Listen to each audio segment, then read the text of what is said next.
vocalist and bassist of Guillotine A.D. I'm Lance Miller. I play guitar, do backing vocals of Guillotine A.D. Our drummer is Evan Posey. He could not make it today. Shout out to Evan though. So Adam and I are brothers. We started a band called Guillotine in 2003. Played for a couple years. Broke up for about 10 years. Got back together around 2014, 2015. Started writing again, which became Born to Fall. As we were getting ready to sign to M Theory Audio, we realized there's a million Guillotine bands out there. When we first started in 2003, we were in rural Southwest Georgia, and we didn't realize, we had minimal internet access. We didn't know that so many bands had that name. So we wanted to make ourselves more searchable. So we added AD to it because we really liked the Guillotine logo. We didn't want to go with a completely new name. That way we pay homage to the old name. We set ourselves apart from the old Guillotines out there. So we started writing Born to Fall in 2018. Actually, the first song we performed from it was Hammer. We performed it in October of 2018. But then over the next year, we started finishing up writing the album. We were getting ready to record in early 2020 was the plan. And then, COVID shut the world down. So it gave us some time to polish up these songs and, add some riffs, add some transitions, some textures, and we emailed it back and forth. And we're kind of a remote band. Lance and Evan live in Athens. I live in Southwest Georgia, about 4 hours away. So we emailed ideas back and forth, and I thought that extra time gave the album time to stew and really let the flavors meld together. And it came out pretty badass, I think. So the album title is Born to Fall. The title track is Born to Fall. That name, that title, that concept came from John Milton's Paradise Lost, about the fall of man in the Garden of Eden and the original sin being passed down through every man from there. So it's not a concept album, but every song is kind of viewed through the lens of things that can bring about the downfall of a man, an obsession with something, or a lust, a sin, chasing something that you're never going to achieve. So that's kind of the general gist of the album, is that we're all born to fall. There are two songs that kind of stand out that kind of tie into the theme, but they're a little bit different. There's one called I Want to Believe, which is basically about these people in the woods and a Bigfoot comes and rips them to shreds. We even have actual authentic Bigfoot audio recordings in there, which if you pay attention in the recording, you might hear that. And video, the music video, actual skunk ape. Yeah. The other one is Madness of the Gods, which it's about alien abduction, really creepy shit, but as it turns out, aliens are a demonic force. They take you away. Madness of the Gods. We had been big fans of Elaran Kantor for many years without realizing that he was the artist behind all these albums we loved. When Bloodbath, the Era of Satan is Drawn, when the artwork was unveiled back in 2018, we saw that and it just blew us away. It was like a punch in the stomach. So he got on our radar then for real. We researched him and saw all his work and realized that was when we realized that a lot of albums we had loved were painted by him.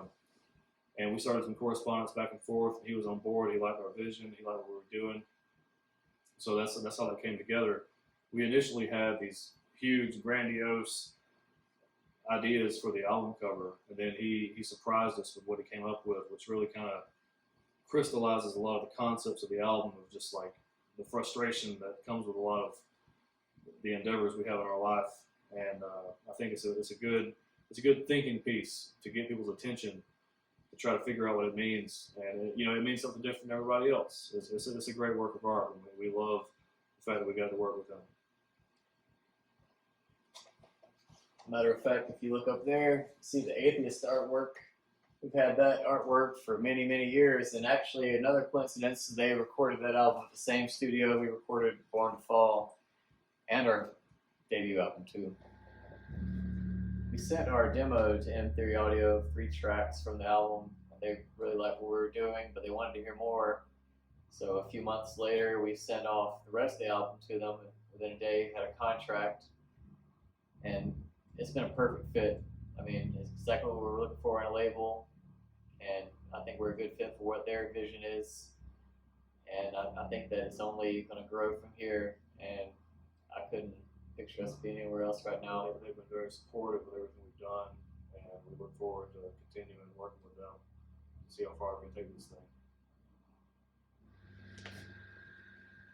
A lot of people would give you different answers. You know, a lot of people say that with the modern social media streaming climate that a label is obsolete, but I would disagree.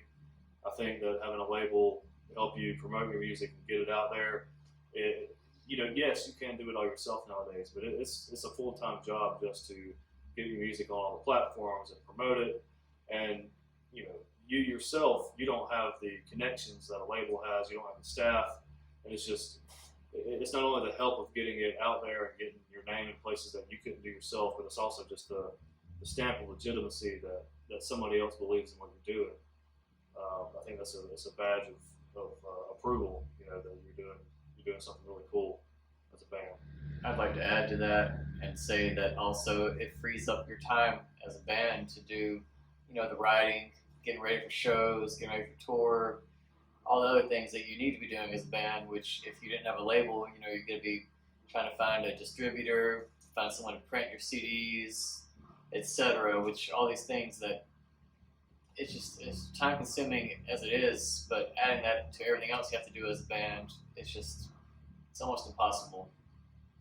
It's a huge help to have that support to be able to, so you can focus on your craft, which is music, rather than the business side. It's a big boon to your artistic endeavor.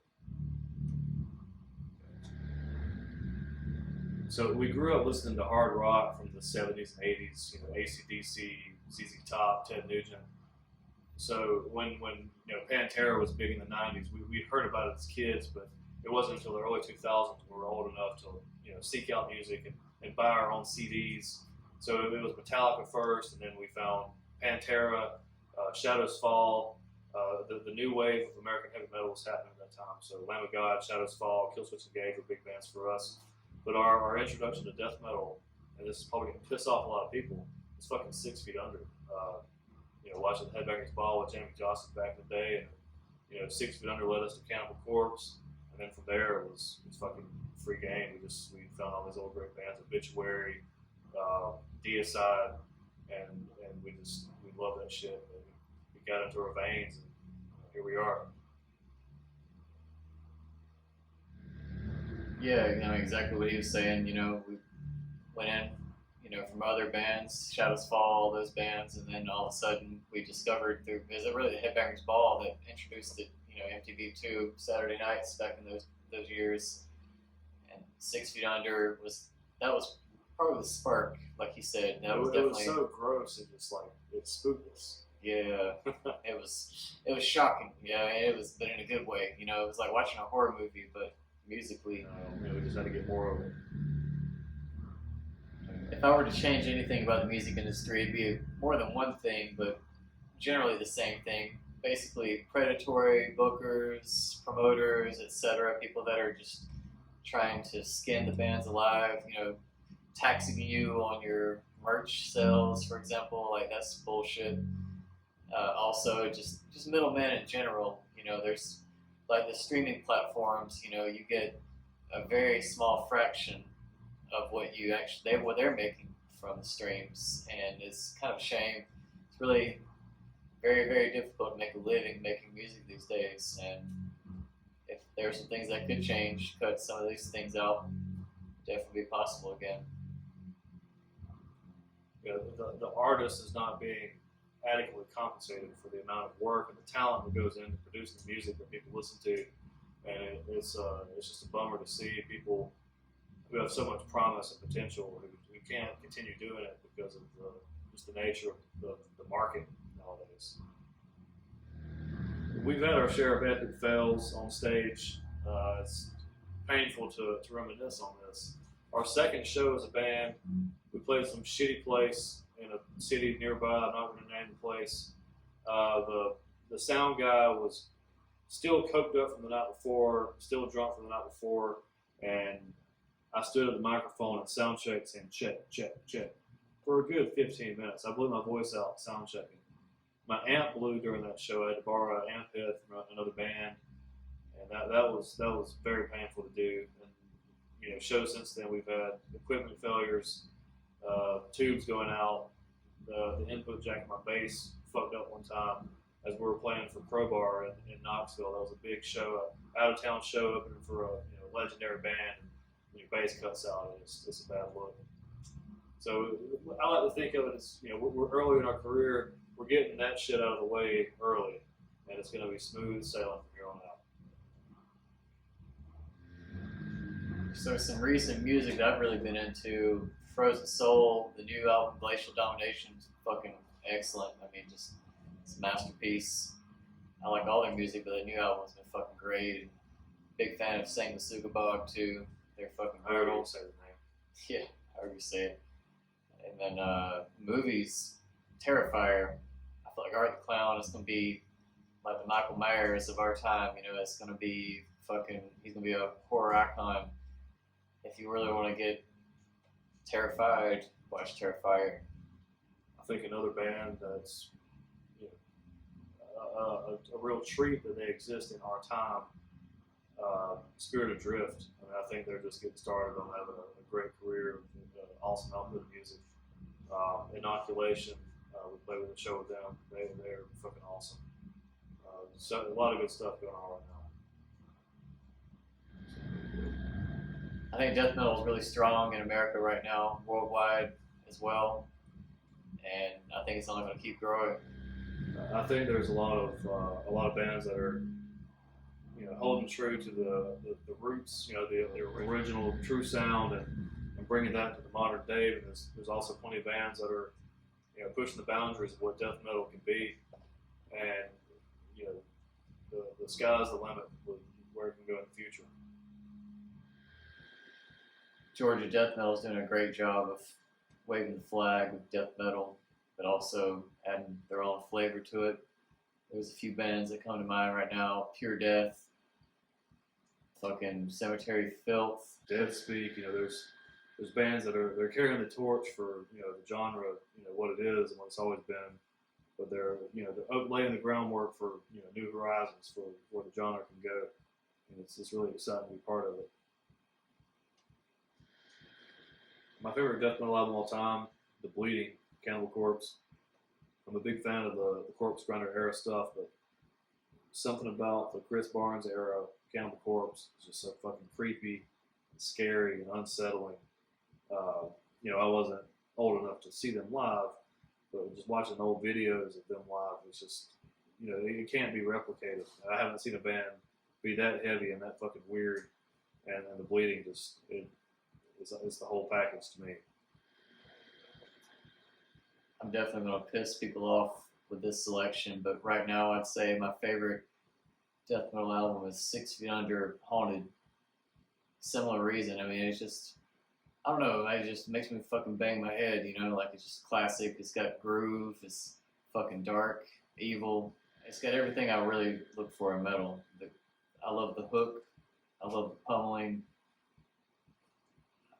It's just, in my opinion, it's the perfect album. Hate me if you want to. Okay. So right now we're in a phase of writing. We're preparing to record our next album, and we have some really cool and different shit coming up. The stuff we're making is it has a lot of the same influences as Born to Fall had, but we've gelled more as a unit. It sounds more original. I think people are going to be really excited and confused in a good way when they hear what we're doing. It's going to be really good.